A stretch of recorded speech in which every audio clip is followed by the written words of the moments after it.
Hello guys, welcome back to the channel, Mayurii here, and we are watching Steins Gate 0 episode 18. So, with the conclusion of last episode, lots of things have been set into motion, right? We've been bursting into action, well, for better or for worse, since some of the action is pretty meh, right? But the most important thing is at the very end there, Mayurii got hit by bullets and is probably now dying or dead, right? And that at the very least is going to spark something within Okabe. He's probably going to reverse his stance in regards to using time machines or in regards to using a D-mail. Don't forget there is a working D-mail machine back at the lab. And yeah, well, I'm expecting a lot of story development here. Maybe learning who exactly these people are, and you know the exact circumstances as to why they learned of this time machine, what's going on with Amadius Kirisu, what's going on with Kagari, so on and so forth, right? And there's also one thing that I am kind of curious about, which is at the very end of last episode, we also see the masked lady, and there were actually two masked lady. One killed the other. Is that of significance somehow, or is that just, you know, there as a red herring? Don't really know. Let's find out directly within the episode. Alright, let's begin in 3, 2, 1, play.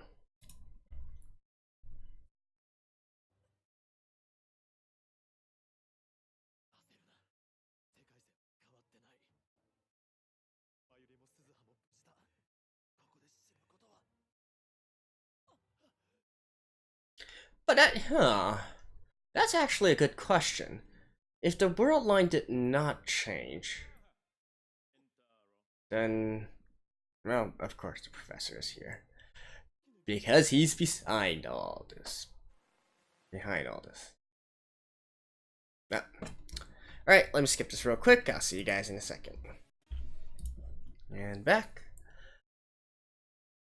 But that's an interesting question. How come Mayurii died without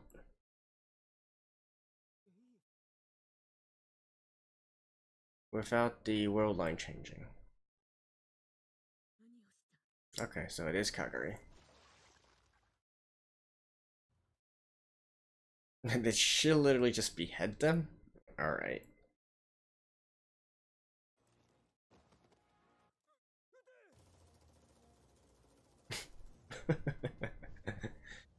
Well, you guys did warn me of it. I mean, I don't really think there's much to say. This is ridiculous.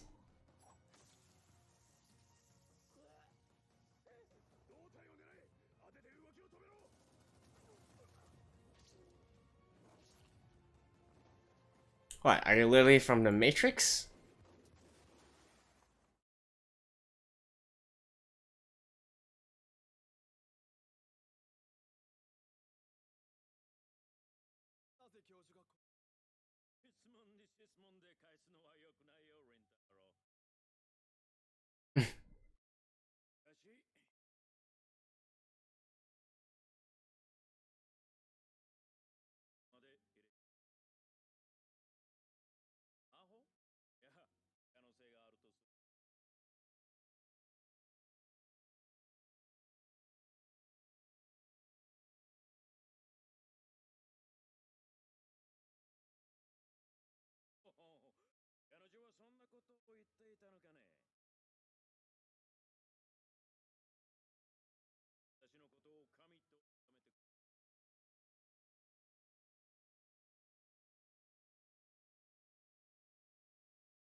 No.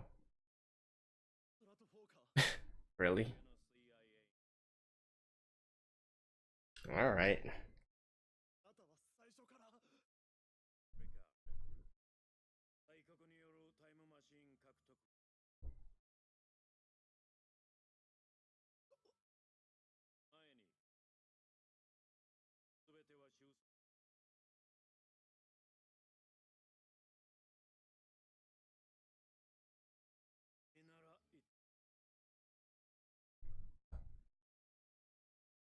Yeah, do tell.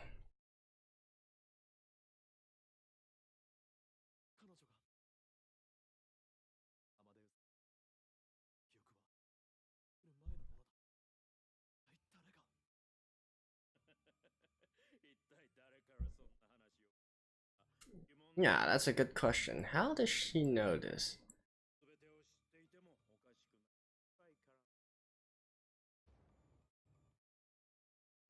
But what would Kagari know about that?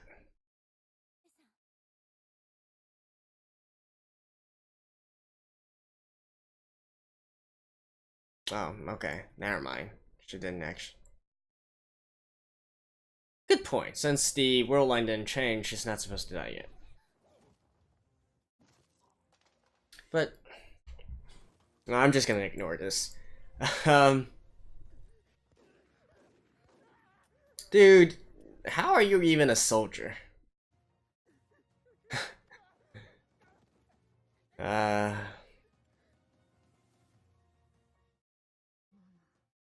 So does Kagari know about all? Does Kagari know about all this?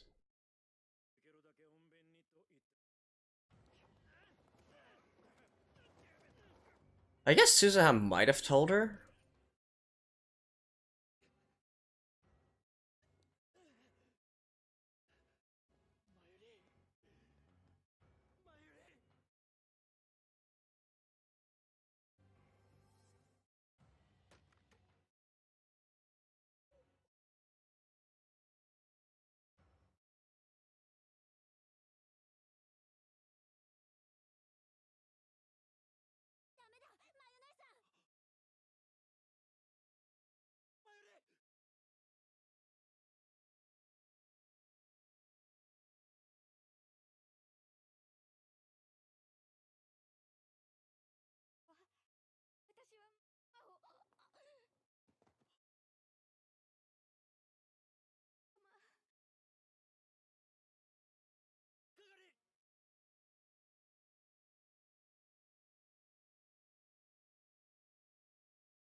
But how did she... So how did she break free of this at the very end?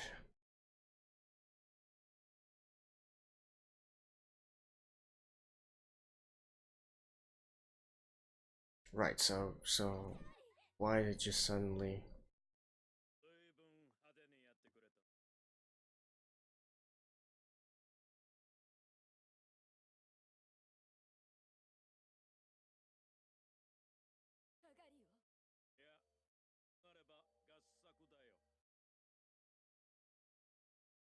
future him.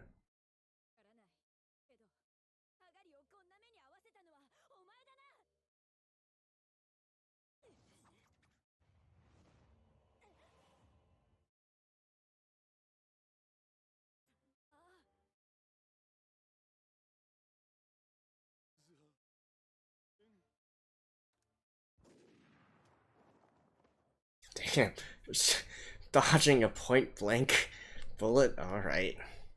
I mean, not particularly Dutch, but still.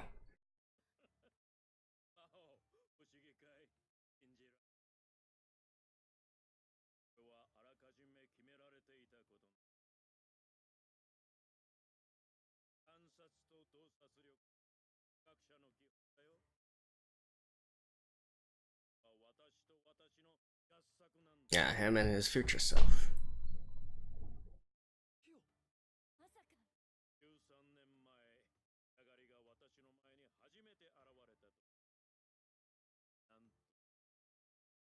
God. Your God. Your father. Something like that.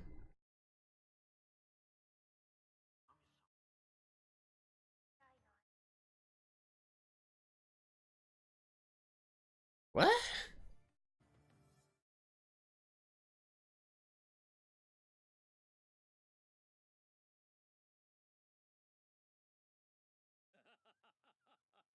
Right, so, I mean, basically the future professor created Kaguri.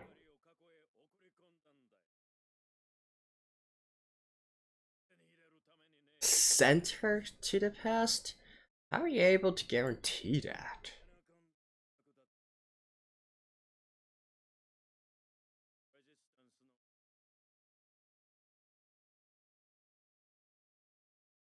Right, I can get that.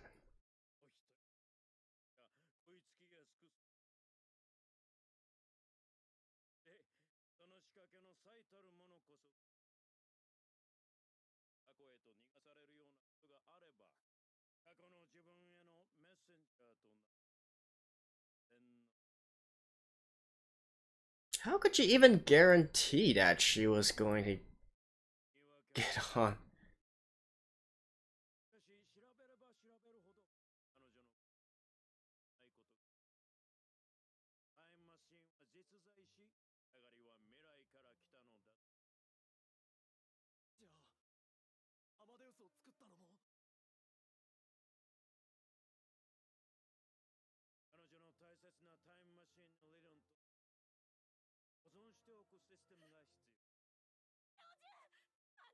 So the time machine theory was already finished before that? I mean, the theory, the framework.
Alright, so how are they gonna get out of this situation?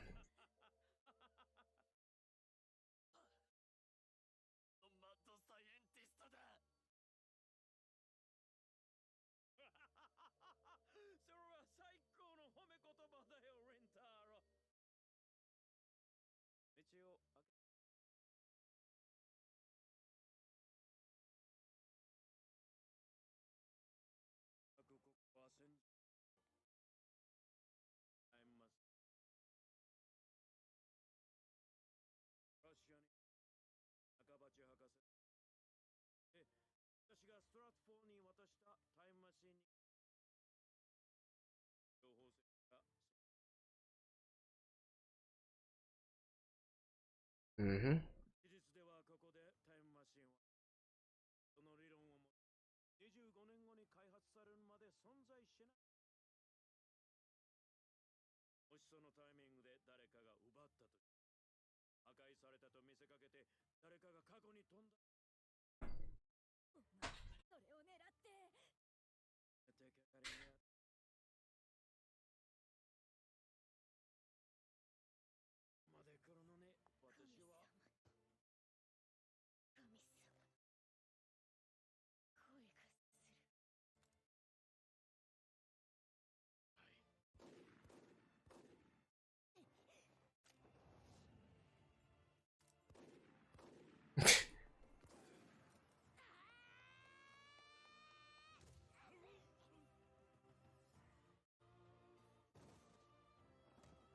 Alright.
No, and here's the Russians, I guess.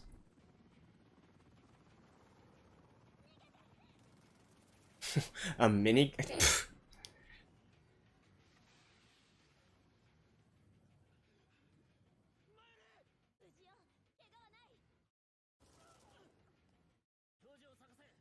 I know. Still the. Those from the United States. Who?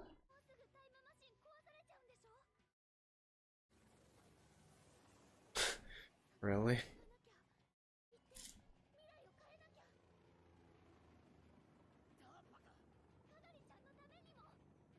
DARPA? Wait, so they aren't actually working. Hmm.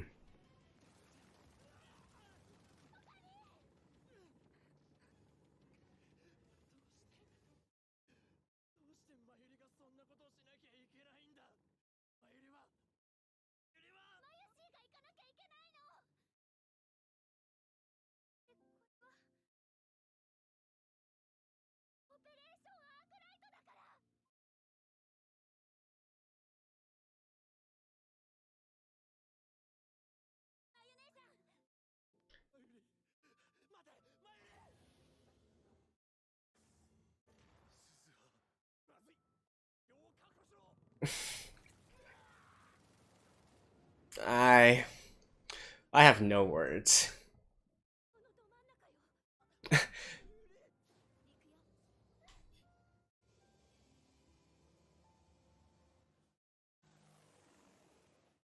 Gonna get destroyed at the last second, or at least unknown if it's destroyed.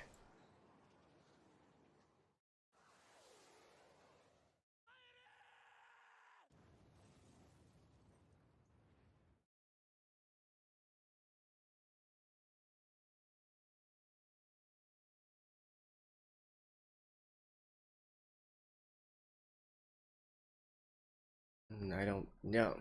I don't think it hit.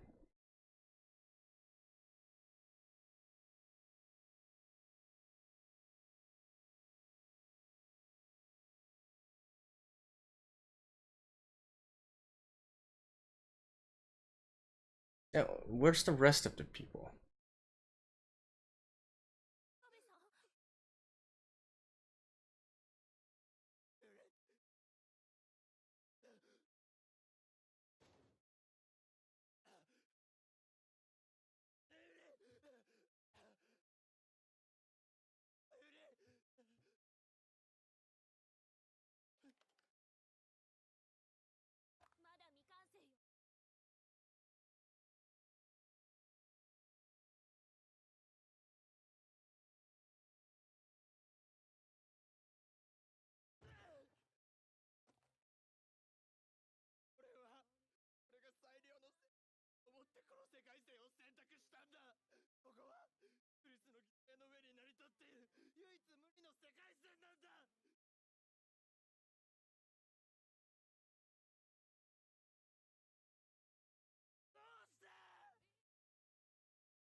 Wait.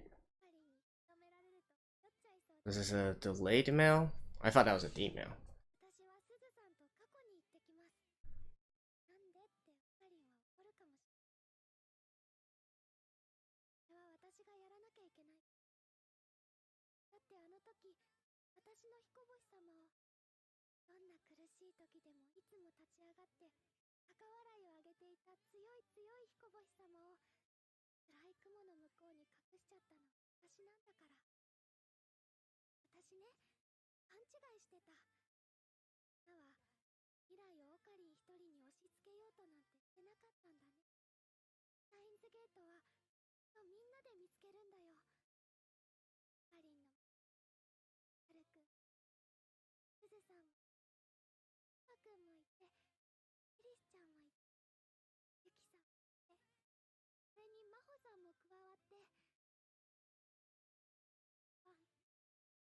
I hope I don't get copyright struck by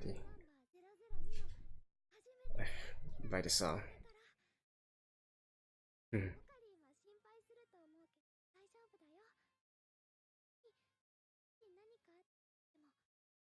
know, this is the most sensible thing that happened all episode.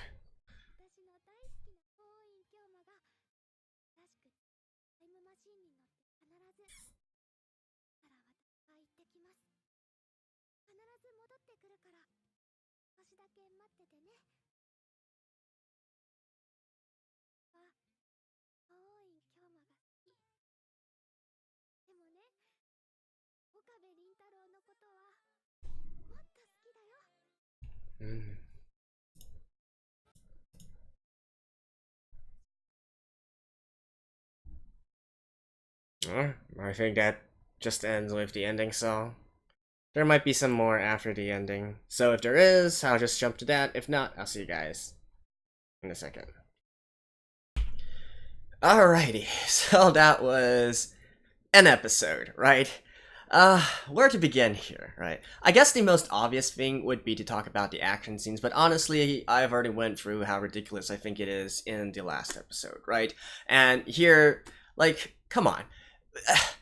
If you're actually going to be saying that, you know, you got these armed soldiers, and really, think about it, this is Japan, right? And these are foreign soldiers infiltrating and carrying out this kind of mission. They have to be at least special forces caliber, and then they're being taken down by two unarmed young ladies. Like, seriously, that's like, what is even the purpose here, right?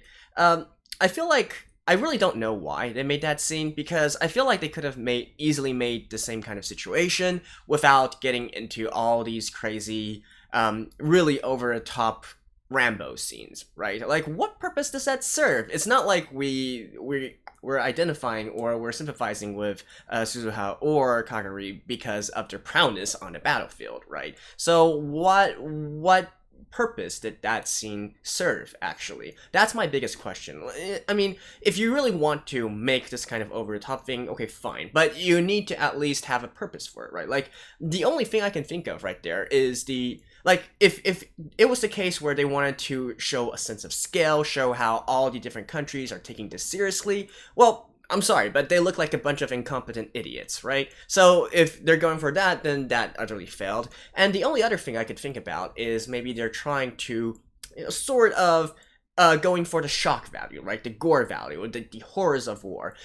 However, if that was the case, then I feel like there was a missed opportunity here. Like, you know, they could have easily done the same things, maybe make it a little bit more realistic, like maybe eventually still end in, you know, instead of them going a Rambo because there were apparently two different parties at the very end there, maybe it turned into a sort of slaughterpest or out battle, and sort of like a battlefield, right? Like a war on the rooftop there. And then, you know, when everything is said and done and we see all the bodies strewn around, you know, heads and limbs being ripped off and whatnot, then we can maybe show a scene where Okabe or Mayurii are disgusted by the scene, right? Vomiting, throwing up, something like that. And then maybe Suzuha can interject with, this is what we're going through every single day in the future, right? Because this is World War III. This is what you, Uncle Okabe, Mayuri sis, and Dad, all you guys are going to go through this in the future as well. Like, that would have helped at least drive drive home the point a little bit, and maybe also work towards convincing Okabe to, yeah, this is, just letting the time continue on in this way isn't really going to be necessarily the greatest idea. It's not going to maybe change his mind, but maybe, add on to all the eventual pressure on him to make him eventually switch to the other side and switch his stance, right? So I feel like, if they were going to do something with this action scene, they should have made it more impactful in other ways rather than just visually, right? Not to mention that visually it didn't really do well for me either. So that was the action scene. But I think probably a little bit more important is the actual developments in this episode, right? So I think I got most of the stuff with Kaguri down, and how she was sent back by the professor from the future, yada yada. She was an infiltration, a sort of spy, a sort of hidden time bomb within the ranks of Okabe and company and whatnot. Before we get into that, though, I want to talk a little bit about the supposed Mayuri's death, right? So, I mean, I was bamboozled. I thought that she actually died there, and that was going to spur the turn of events for this episode. I mean, potentially she also died at the end here, but we'll see, right? And then it was... the beginning of the episode was kind of intriguing for me, right? Because Okabe actually said that no, his reading sign didn't activate. They're still on the same world line. Now, this is a little, because the thing is, if this was the original sign scene, then I would have said, okay, yeah, because nothing indicated to us that the world line has changed, so they shouldn't be dying here. They should still survive safely into the future, yada yada yada, right? However, if you guys recall back to maybe the first 3 or 5 episodes or whatnot, there was a time when it seemed like the world line changed, but Reading Steiner did not activate, right? I remember there was a specific scene on the rooftop between Okabe and Maho, and apparently, his memory blanked there, but he did not feel his Reading Steiner activate, right? So that's why I'm not entirely convinced that the world line can change without him I'm not entirely convinced that the world line can't change without him knowing about it, is what I'm trying to say here. Not to mention, just last episode, we see Mayuri receiving... No, sorry, not Mayuri. Suzuha receiving an email from her dad, right? So, saying that the world line has shifted somehow. So does that come into play, or is it that this current world line that Okabe is in, that thing was supposed to happen all along? It's getting kind of confusing here, right? But no, I've since given up on trying to figure out like what exactly the story is trying to do with the time travel stuff and whatnot. I mean, I've talked about this in length in numerous episodes already. I'm not going to go through it again. I'm just going to see how the story plays out in the future, right? Any time travel shenanigans, I'll just accept as it is. The thing that I don't really like, however, from this episode and from the way that the story is proceeding so far really has to do with the professor and a lot of the unexplained stuff. Like, in particular, I think there are lots of coincidences happening in order for the story to actually reach this point, right? So, say for instance, last episode, Amadeus Kirisu was actually able to go onto @channel, or 4CH, 2CH, I think it's 10CH right now in Japan. I kind of forgot. They rebranded anyways. But she was able to go up there and post some things anonymously, right? So why was Amadeus Kirisu able to do that? If she was taken down and whatnot, then shouldn't she already be taken offline by the professor? Why was she able to still connect to a message for him? And more specifically, if she was able to get out in the first place, why couldn't she just use a more direct method of actually, doing stuff or saying stuff or giving a warning if that was her point, right? So you need to, like, it's a big coincidence that Daru and the others were just happening to browse through the @channel whilst Karisu was posting, and at that point in time, and so that they could actually deduct some of the events, right? So that's one coincidence there. The second one would mostly do with Kaguri, right? And I know some of you guys said that Kaguri's story isn't completely adapted and whatnot, but I still feel like as an anime-only person, I have to point this out. Like, there's lots of things that have to fall into place in order for the story to reach this point in terms of Kaguri, right? Like, for instance, okay, so I could completely get that Kaguri was meant to be a sort of a spy, a sleeper agent, if you will, and sent towards Okabe and his friends and whatnot. But how are you going to guarantee that Kaguri would also be sent back when they finish the time machine and they're trying to change the past, right? Like, what guarantee is there that Kaguri would be the one to go along with them? It would, to me, I think it would be equally explainable that Kaguri would want to stay with Mayurii and whatnot, right? And it's time travel in itself is also quite dangerous. So what guarantee was there that she would go along? And even if she did go along, what guarantee was there that Kaguri would actually receive all the info from Suzuha, right? Because I assume that they weren't actively discussing how to change the past and whatnot whilst they were carrying out this plan. And I mean, Kaguri, at that point in the future, she was just a young girl. She was just a young child. There's no reason to tell her about all this, right? And even when they did travel back, does Suzuha necessarily want to tell everything to her? She's just a young child, right? I know I probably wouldn't be saying the same things to her, saying the entire plan, not because I don't trust her or anything, but simply because I don't feel like she has a need to know, and she would be better off, just being a carefree child, right? So that's another thing. And then finally, if Kaguri has been a sleeper agent for all this long and whatnot, so why did she suddenly break free of control in this episode and turn against the professor, right?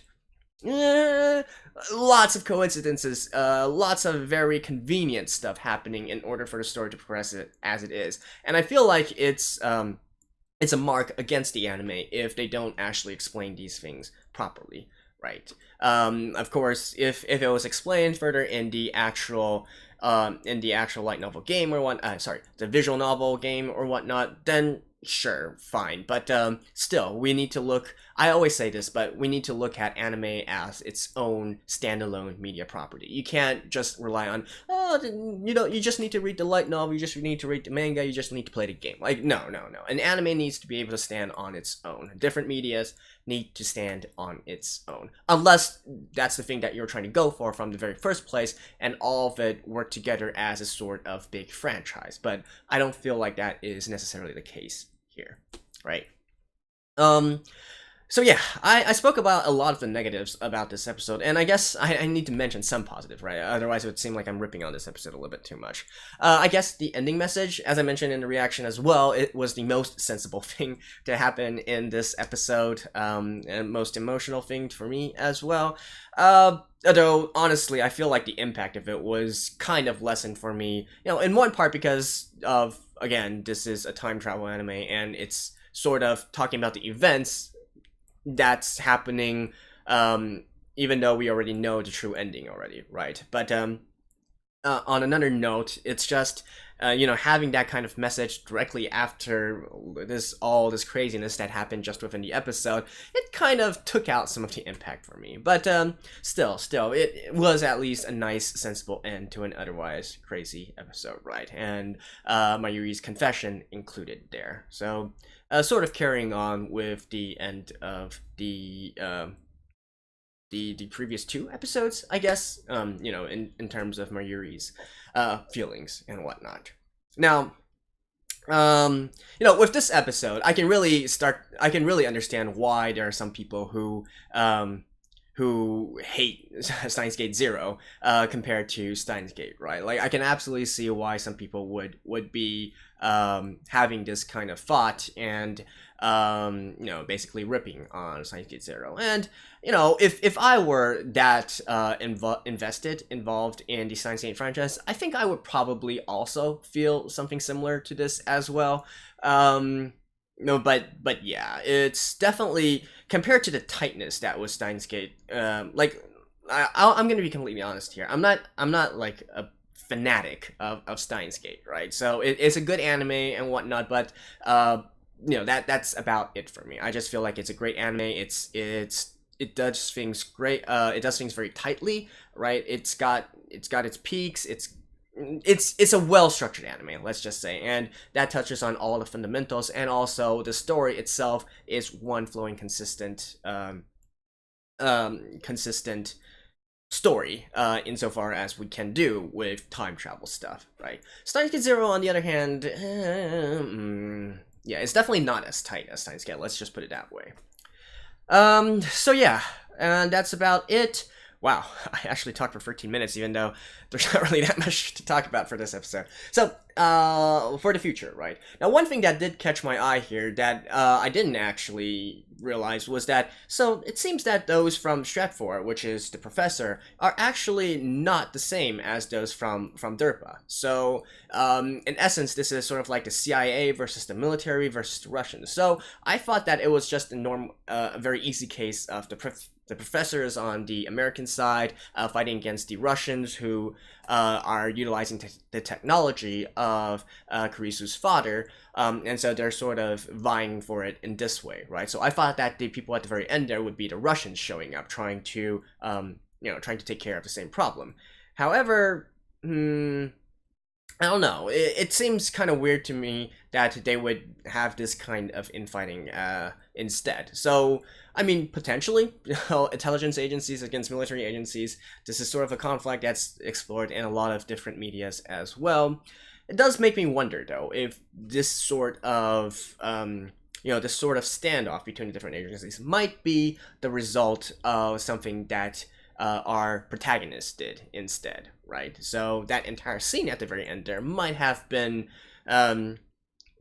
influenced by Okabe and the others instead, right? Just some thoughts, because I do think that I do think that things aren't just as they seem right there, right? So no, and that's my best prediction for now in terms of this. And of course, I do hope that we can sort of go through the entire Kaguri's backstory and whatnot. Well, you guys already said that we won't be going through it, so I guess it's kind of sad in that way. But hopefully the story will start to come together a little bit more in the next few episodes instead. So there we go. That's my review of Steins Gate Zero episode 18. Sorry if this came as a little bit more negative, but yeah, as you might imagine, I didn't really enjoy this episode with the way things were structured. And so yeah, there we go. Hopefully the next one is better. I will see you guys next time. Bye bye.